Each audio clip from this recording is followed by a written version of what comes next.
Hello, my name is Dale and these are my books. Today we're going to be talking about a book called Death in Venice by Thomas Mann.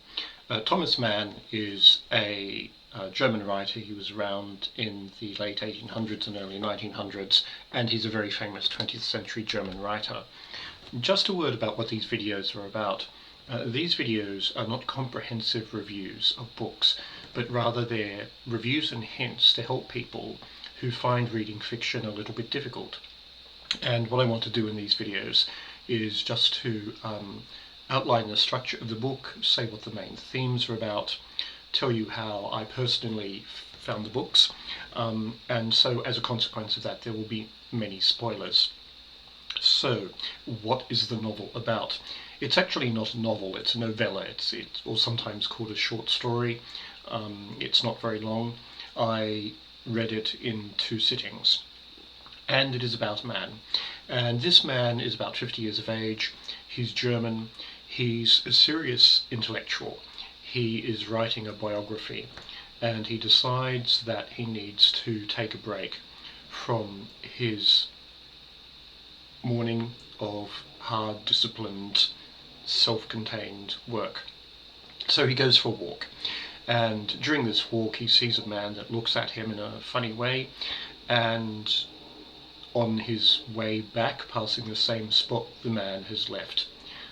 So it's a little bit odd at the beginning. We don't have to worry about that man. He never appears again in the story. He decides that going for a morning walk is not enough of a break and he needs to go and have a holiday. So he decides to go to Venice, and he goes to Venice, and once he arrives he is people watching and he discovers a family. He notices a family. Now, just to tell you what this family is about, it's actually a 15-year-old boy. He's about 14 or 15, and with him are 3 sisters who are about the same age, and looking after them all is a governess, and they speak Polish and they're from Poland, and neither that family nor the narrator have a language in common. The narrator obviously speaks German and doesn't speak Polish. What happens then is that he becomes really obsessed with this 15-year-old boy.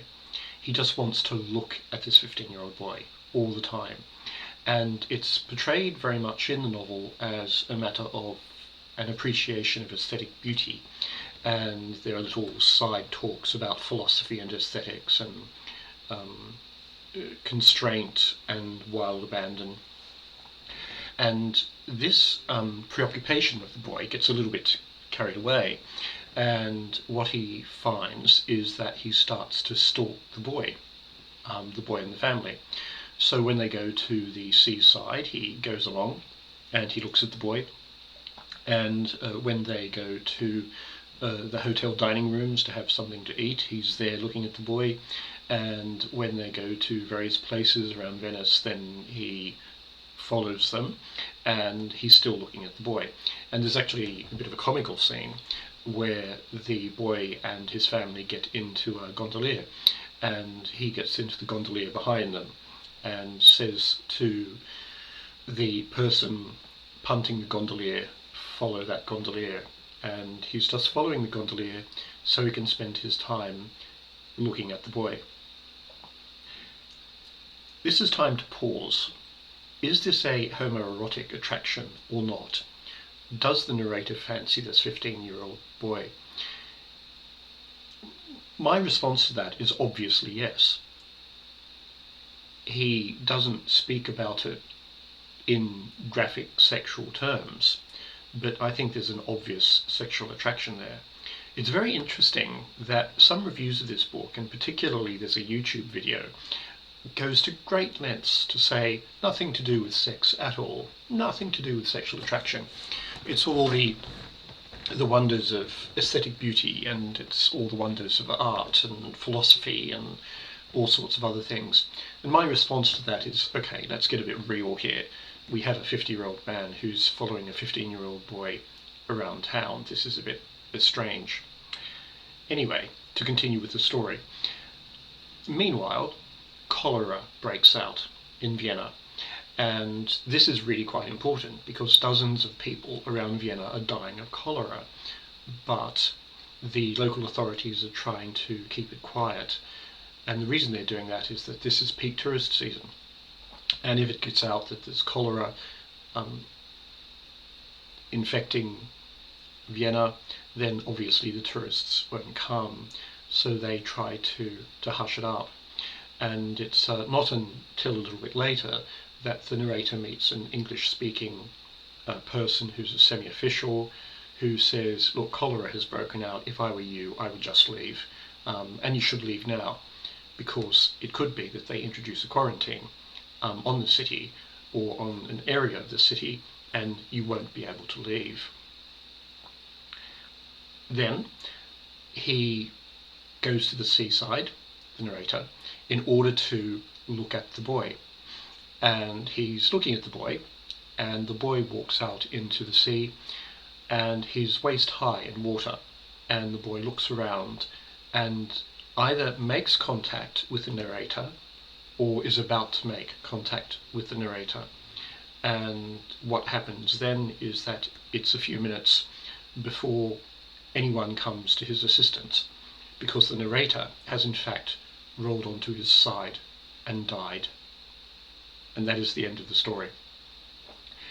When I read this, I was a little bit puzzled by all of this. But during the discussion, part of the book club where we discussed this book, it was pointed out that I had in fact missed quite a few key elements while I was reading the book.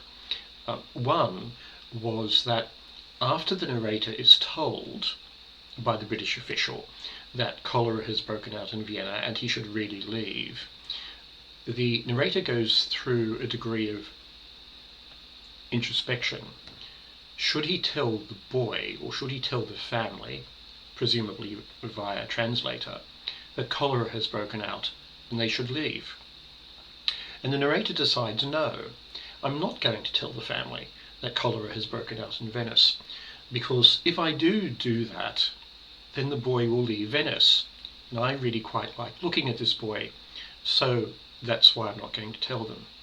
So you can see here that this rather bizarre infatuation, or this unhealthy obsession with the boy, becomes positively evil. The narrator is deciding whether or not to possibly save the family's life from getting cholera, from possibly saving the boy's life. But he decides, for his own selfish reasons, no, I'm not going to do that. I like looking at this boy, and I want him to stay in Venice, notwithstanding the risks of cholera. There's another aspect here as well, and that is the narrator knows that cholera has broken out in Venice, but he decides to stay. And the reason he decides to stay is because he can have an extra few days or a few weeks looking at the boy. And you can see at this point that the obsession has become really obsessive. Not only is he willing to risk the death of others so he can look at the boy, but also he's willing to risk his own death so he can continue looking at the boy.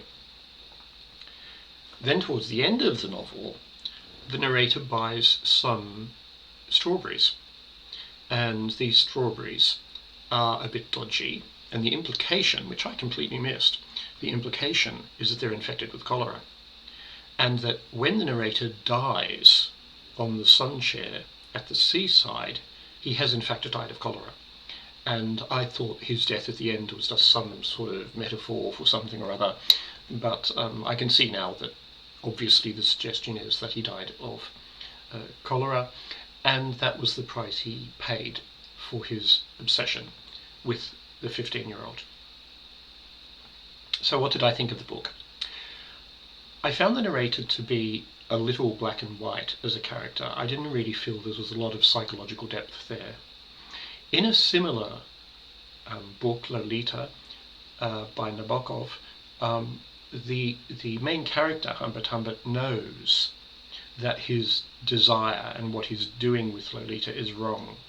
He refers in the novel to his own criminal desires, where you don't get any of this with the narrator in this novella. At no point does he say, I'm same-sex attracted, and that is wrong, or I'm not sure that this is right, or this makes me a bit different. At no point in the novel does he reflect on the fact that he's fancying a 15-year-old, and that might be inappropriate. And at no point does he stalk the 15-year-old boy and the family and think, oh, perhaps I shouldn't be doing this. And unless someone is really sociopathic or psychopathic, I don't think you're going to engage in stalking behaviour without knowing at some point that I shouldn't be doing this. I might get into trouble for doing this.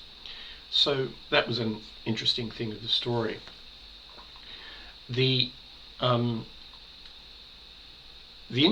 One interesting thing is that in the introduction, at least the introduction to the vintage classic edition of this novel, it's mentioned that the author, Thomas Mann, was actually in Vienna at about the time that this story was set in the early 1900s.